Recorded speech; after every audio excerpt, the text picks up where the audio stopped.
Hi guys! Magandang gabi. Welcome back po dito sa Gandara sa YouTube channel for Showbiz Update. Andito na naman nga po akong muli nagbabalik ang nagmamaganda ninyong kachismosang Kim Pao upang magatid sa inyo ng latest update and fresh happenings patungkol po kay Kim and Paolo Avellino. And para nga po sa gabing ito, ang tatalakayin natin at pag-uusapan guys ay may kinalaman dito po sa movie ng Kim Pao finally. So eto na, nadidinig na po natin ang pagpo-promote at paaniyaya ni Kim and Paolo. Syempre para sa kanilang mga mall show and world premiere. So ayan, abangan po natin yan guys. At tungkol din syempre sa payuda ng Kim Pao noong Sunday. Aba naman at meron na pong nambabasag sa atin. Sabi naman sa inyo, meron pong mag-o-over debakod at mag-o-over debakod.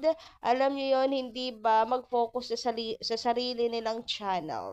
Anyway, bukod dyan, ang atin din pong main topic pala ngayon ay ang I love you nitong si Kim Chu. So para kanino nga ba yan? Alamin po natin yan at pag-usapan, but before that, sa mga hindi pa nakaka-subscribe dito sa ating channel, maari lamang napindutin po ninyo ang subscribe button at notification bell na nandyan sa baba para mag-i-updated ka at ma-notify tuwing may bago tayong chika at balita tungkol sa Kim Pao. Basta mga balita na may kinalaman kay Kim Chiu and Paolo Avellino, sagot na po natin yan. So, unahin nga po natin itong bitterness ng isa nating commenter na nag-over debakod sa atin. About po ito sa ganap ng Kim Pao ng Sunday na halatang fan service lang daw. Ayan, fan service lang daw ginawa ni Kim and Paolo, walang katotohanan doon. Halatang halata naman daw dahil mayroong lang movie. Yun yung ibig niya sabihin. May movie lang kasi kaya ganun ka-sweet si Kim and Paolo. Nakikita kaya nila si Kim and Paolo off-cam? Kasi kung hindi, pwede rin namang valid reason niya to kasi wala siyang background sa Kim Pao. Or, hindi rin eh. Dapat mag-research muna. Alam din muna. Research muna bago kumuda. Parang ganon. Pero, syempre, wag na natin sabungin. Tama ba yun? Itong si Kuya, kung bitter siya sa buhay niya, bahala siya sa buhay niya. Kuya, kain-kain din ng po ng asukal. Hawag puro po ang palaya.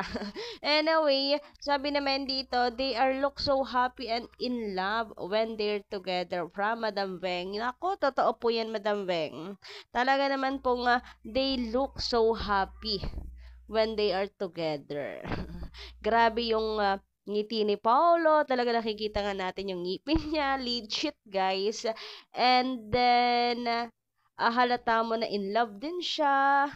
So, tayong nakatutok talaga sa Kim Pao, napapansin natin yan. Nakikita ba natin sa kanilang dalawa?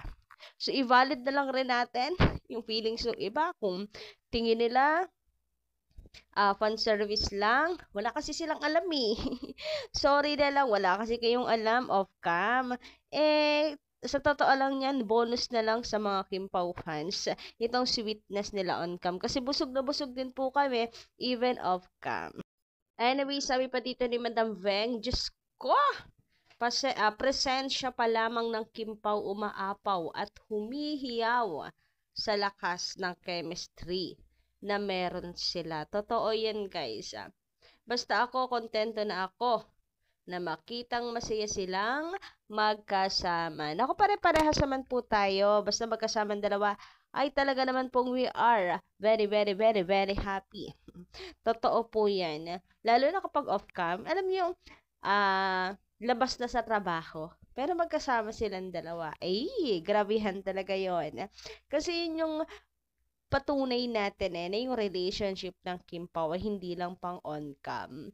Yung sa blind item na raw, walang feeling si Guy Peke sa mga fans na walang pakialam talaga doon sa kanyang leading lady at walang nararamdaman. Kabaliktaran nyo ni Paolo Avellino, kabaliktaran ng Kim Pao. Yun yung natin, pinanghahawakan natin na hindi lang pang on-cam ang Kim Pao.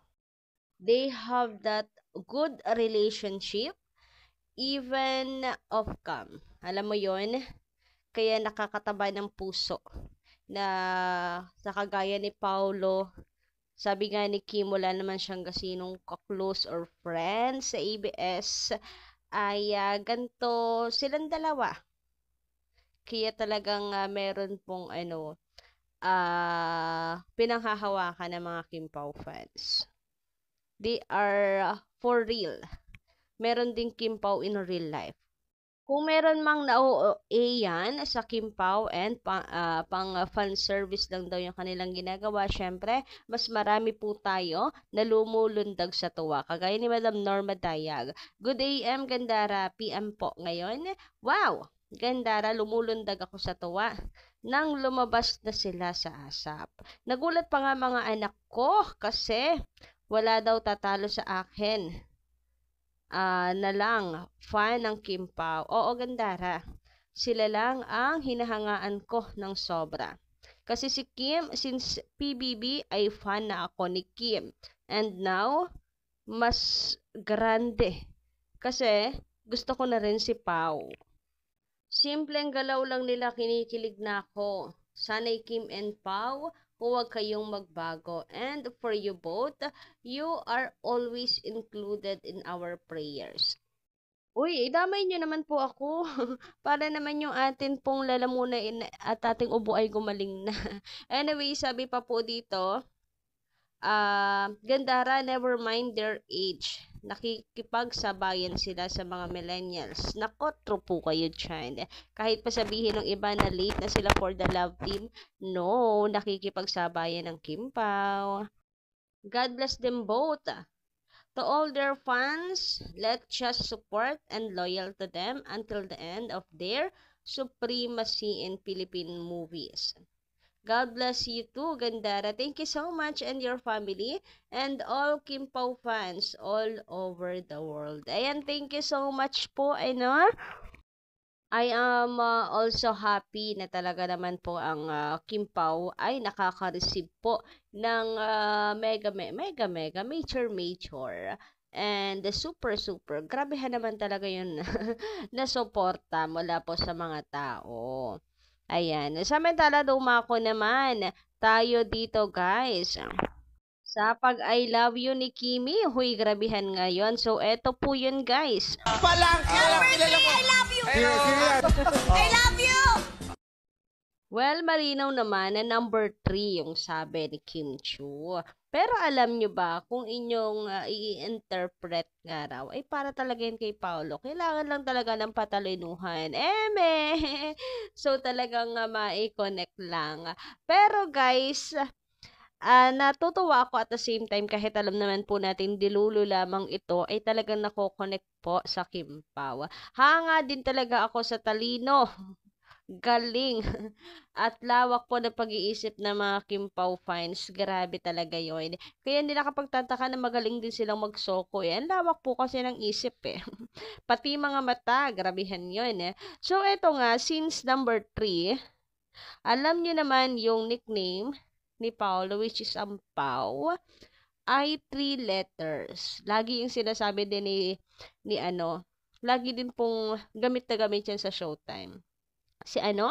Si Vice, walang aw sa Pao. O laging ginagamit ang Pao. Si Kuya Ryan, dahil si Paula, 'di ba, yung niya. So Pao, ginagamit yan nilang pangbunot kay Kim. Pao. So, laging Pao. So, which is 3 letters ka naman. Kaya number 3, konektado pa din talaga. Ang pakahusay talaga ng mga fans. Oo. Ibang klase talaga. Sabi nga dito, number 3, as in Pao. I love you daw, Papi Pao. O, para-paraan lang ba yan, Kimi? O, diba? Pakalawak ng utak. Anyway, ngayon naman, guys, nakakatawa, nagsisimula na talaga mag-promote. At ayan na, mayroon na pong pet siyang ibinabanggit si Kim Chu ngayon. Sabi nga dito ni Madam Melanie Canoy, nag-promote na si Kimi. February 12 daw, poster. Official poster po ito ha, ng My Love Will Make You Disappear. Well, na-announce na rin naman po natin to, pero iba pa rin talaga. May halong kilig, excite talaga pag si Kim and Paolo yung nang aanyaya sa atin. Aminin nyo. So, eto na nga, February 12 daw po ang official poster and February 15 naman ang trailer ng My Love Will Make You Disappear. It's showtime just now. I'm so excited here in Hong Kong. So, ayan, shoutout po Madam Melanie Canoy all the way sa Hong Kong. So, ayan, maraming salamat po sa pagsuporta sa Kim Pao. At Madlang People, abangan niyo po ang official poster 1 launch ng My Love Will Make You Disappear ngayong February 12 na po yan. At ang world premiere ng aming trailer naman sa February 15. May poster na may trailer na. Kaya magkita-kits po tayo sa February 15 sa Star Mall, San Jose del Monte, Bulacan.